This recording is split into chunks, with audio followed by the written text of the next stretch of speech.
Rapaziada, o bem venceu, hein? Até que enfim, a gente chegou numa final de Copa do Mundo e a gente precisou ver a Argentina sendo favorecida de novo pela arbitragem. Um gol assim anulado para a Espanha que foi um absurdo, mas o bem venceu. Lamine Yamal fazendo história aí, sendo campeão da sua primeira Copa do Mundo aos 19 anos. É um cara que tem muita história para escrever no futebol ainda. A segunda Copa dele vai ser com só 23 anos, tá? E ele ganhou a primeira Euro dele com 17 anos, lá em 2024. Então, cara, é uma história muito legal que tá começando a ser construída com o Yamal aí. Pode se tornar, sim, um dos maiores da história do futebol se ele continuar nesse ritmo. Não fez uma Copa brilhante, porque ele tava lesionado.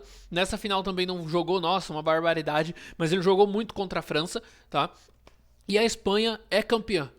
Pô, a Argentina, a gente não podia ver a Argentina ser campeã com os roubos absurdos que aconteceram ao longo de toda a Copa do Mundo, durante todo o tempo, todos os times que a Argentina enfrentou. E vale lembrar que a Argentina até agora chegar na final não tinha enfrentado nenhum dos times top 15 no ranking da FIFA.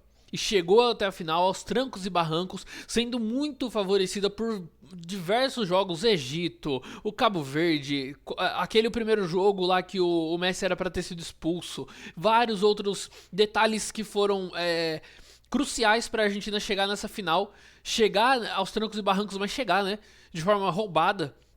Pênaltis questionáveis que eles levaram e tudo mais. A gente pode questionar e ficar aqui até amanhã falando do que favoreceu a Argentina para ela chegar até a final, conseguir, jogando mal os jogos, né, conseguir chegar até a final.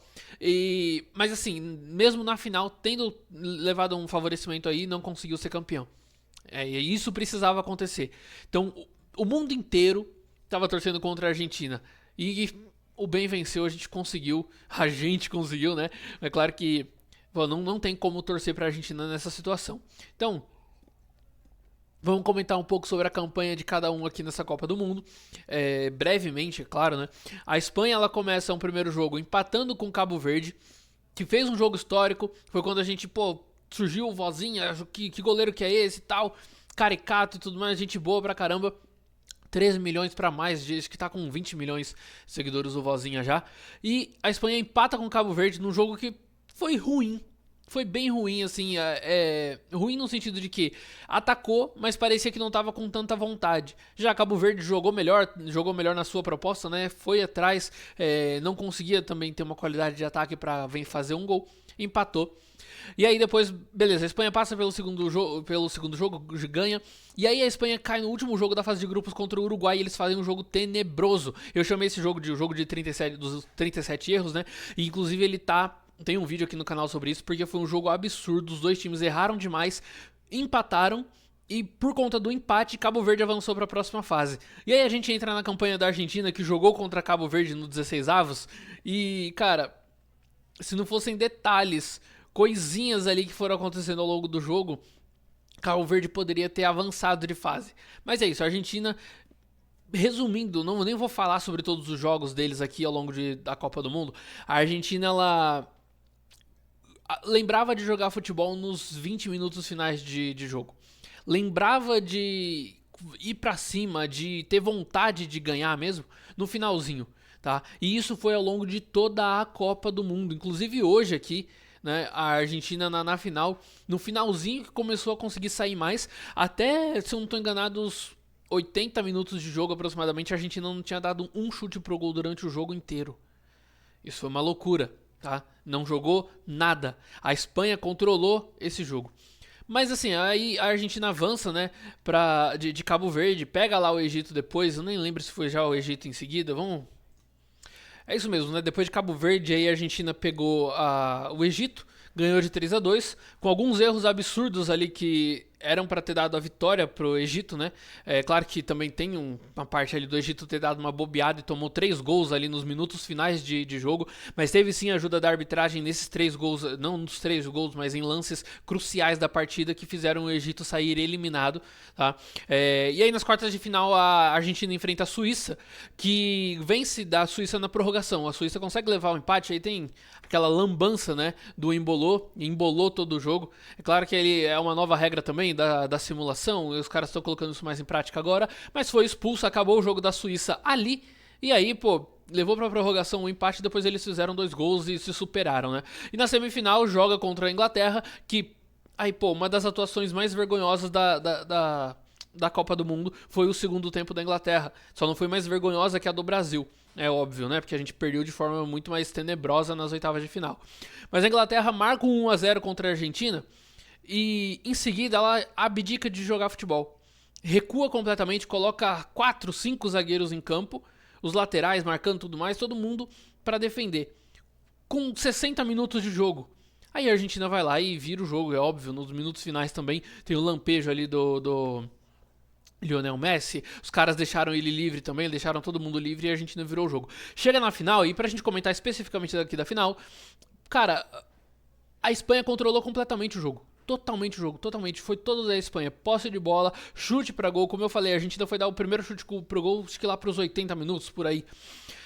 A Argentina não conseguiu jogar bola, o Messi não conseguiu jogar bola, tá? Porque a Espanha conseguiu anular completamente ele. É uma vantagem, é óbvio, isso aqui foi méritos da Espanha. E aí a gente pega o que a gente consegue trazer desse jogo. O Messi ele não vai conseguir jogar se a Argentina como um time todo não conseguir jogar. Ele não é mais o cara que vai decidir sozinho. Não consegue, cara. Joga muito bem, jogou demais nessa Copa, tem que ser dito. Jogou muita bola nessa Copa do Mundo. Mas ele só joga quando o time tá jogando pra ele, tá? Isso é óbvio, qualquer time vai funcionar, qualquer time que tenha um craque vai funcionar dessa maneira, mas como a Argentina como um todo não conseguiu funcionar hoje, não foi o dia do Messi, tá? O Yamal, como eu falei, não fez um grande jogo, um jogo incrível, mas conseguiu segurar ali as pontas, fazer algumas jogadas interessantes, levou um certo perigo no primeiro tempo. E aí entra num ponto muito importante, que quem fez o gol da Espanha foi o Ferran Torres, cara. E um pouco antes dele fazer o gol, eu tinha comentado aqui sobre ele que, pra mim, o Ferran Torres ele era o Rafinha da Espanha. Porque ontem eu fiz uma comparação também que o Olise é o Rafinha da França. Porque o Olise chega na frente do gol, chuta pro gol e erra tudo. Nessa Copa do Mundo desaprendeu a fazer gol. Entendeu? Chegou na França, começou a bater pro gol, errava tudo, lances claros ali dentro da área, ele errou, inclusive errou um ontem, muito claro, antes da Inglaterra fazer o 5º gol. E hoje o Ferran Torres, ele tava perdendo também, acho que tinha perdido umas 2 chances, e nos outros jogos também, cara, chegava na cara do gol e perdia demais. E aí eu falei, pô, ele tinha acabado de perder uma chance e hoje, falei, o Ferran Torres, ele é o Rafinha aí da Espanha. E aí o cara vem, entra na prorrogação e cala a minha boca, faz o gol aí da Espanha, pra nossa alegria. A Espanha teve um gol anulado vergonhoso, entendeu? Contra a Argentina, a arbitragem, sei lá, cara, assim. Fica meio difícil de não acreditar nas teorias de que foi comprado e disso e daquilo, né? Mesmo não querendo. Então, assim, essa parte é lamentável. A gente tem que dizer, assim, um resumo da arbitragem na Copa do Mundo foi uma vergonha nos jogos da Argentina, tá? Um jogo ou outro da França também teve um certo favorecimento, entendeu? Principalmente no jogo contra o Paraguai ali. Foi um jogo difícil para a França e tudo mais. Teve uma certa ajudinha sim. Teve muitos lances que não foram marcados de falta para a França. Mas enfim, aqui não é sobre a França não. Então, resumo, cara. Espanha jogou muito mais e conseguiu sair com a taça de forma merecida. Lamine Yamal começa a fazer história, sendo muito jovem. Tá?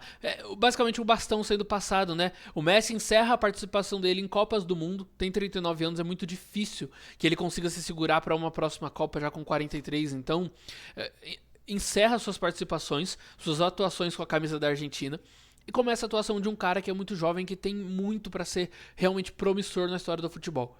Tá? Não faz uma grande Copa do Mundo porque estava lesionado, mas tem tudo para jogar demais pela sua seleção e pelo seu clube. É isso, rapaziada. Fizemos um panorama geral aqui. Se vocês tiverem mais para comentar sobre essa final, deixa aqui embaixo, se inscreve no canal que a gente vai comentar muito mais sobre o futebol no geral, não só sobre o São Paulo Futebol Clube, né? Mas muito mais sobre os maiores campeonatos do mundo aí, a Premier League principalmente, que é o que eu mais gosto. Sou um torcedor, né, do Arsenal, e vamos ver o que ele arruma para a próxima temporada, porque foi campeão nessa. É isso, se inscreve no canal, deixa o like e tamo junto. Valeu!